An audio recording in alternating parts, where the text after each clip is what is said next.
everybody, Rory from ANSgear. We're going to look at today a Tiberius Arms T9.1 Ranger FS.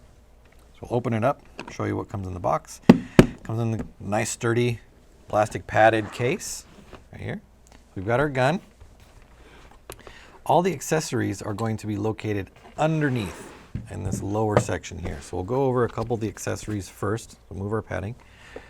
We have a 1x30 red dot scope, the tri-rail riser, which would mount to the top here, going to give you your mounting platforms. We've got our extended shroud, put that right there. We've got our parts kit. Now this has a bunch of things in it. We'll hit on a couple of the pieces that are inside there. I'll pull a couple out right now that we'll talk about in a minute. Feed neck adapter. We've got our first strike spring assembly right here. And also there's one other important part that is in here that you'll definitely want to keep track of or know about if you ever want to run the system with the tank on the back. So maybe one of the stocks that has the 13 cubic inch tank in there. A couple other parts in their manual, warranty card, all come inside there. We've also got our extended barrel, our foregrip that would mount to the front on the bottom, and our multi-position stock. So we'll put these parts back in our case, and we'll hit on the gun itself. So the gun, in its internals and guts and everything in there, is the 8.1 pistol. So if you're looking to see the specs on just a standard 8.1 pistol, check out the link for the regular 8.1. So the magazines are the same, body's the same. The differences are going to be in, obviously, the back end, the barrel, this screw that we'll put on the front here, and the plate on the side.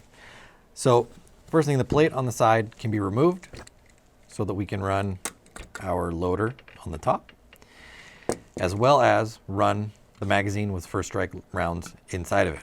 If you are planning on running first strike through this gun, as with the Tiberius magazines, it is recommended that you change out the spring in the magazine with the first strike spring. It is a stiffer spring, so it pushes a little bit harder to get those first strike rounds up out of the gun. It will work with standard 68 caliber paintballs as well, but it can, if you're going to load this magazine up with the standard paintball and this spring, there's a chance that if it sits like that for a long time, you can deform the paintballs, just because the spring pushes so much harder than the other spring does. So actually we'll leave this to the side because we're going to talk about the barrels. So that's what your first strike spring is for. Talked about that. We'll talk about the barrel first off. The barrel is two-positioned barrel. It is capable of feeding, obviously, from the bottom so that you can feed through the magazine. But also, if you push it in and turn it a quarter turn clockwise, it moves the port to where you would load through with a standard loader. So if you want to load from your loader, you can load from there. If you want to switch back to the magazine, basically you push in, turn a quarter turn counterclockwise, it locks back in, and you start feeding from the bottom side. Now the back here, this is where you would either attach your stock, or you could put a tank onto this back section and run the tank through the back. You've got an on and off on the side here to control gas pressure coming through.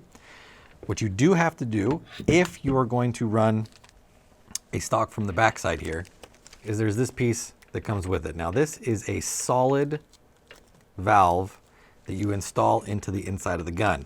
Now this solid valve right here is going to push, let me pull it out of here, you might be able to see it a little bit better here.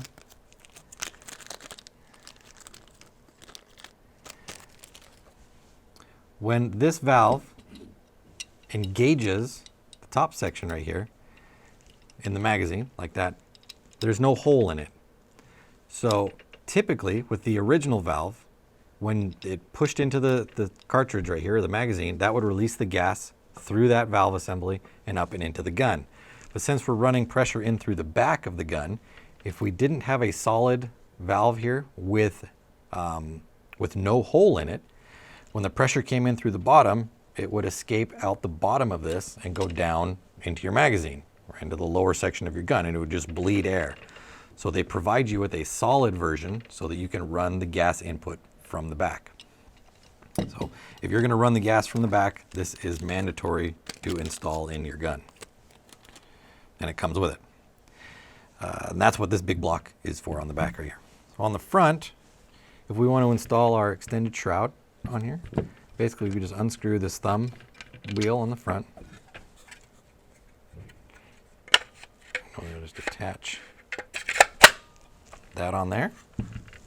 Now we can screw this back in, and that's going to attach our extended shroud to the front. And then we would take our barrel and go ahead and thread that in there as well. So then we've got a extended, especially if you put the stock on there, it's going to look like a great sniper rifle, especially shooting first strike rounds out of it. So if you're looking for something that can do firing from both modes, has the great look of a longer rifle to it, check out the Tiberius 9.1 FS rifle. Order yours now at ANSgear.com.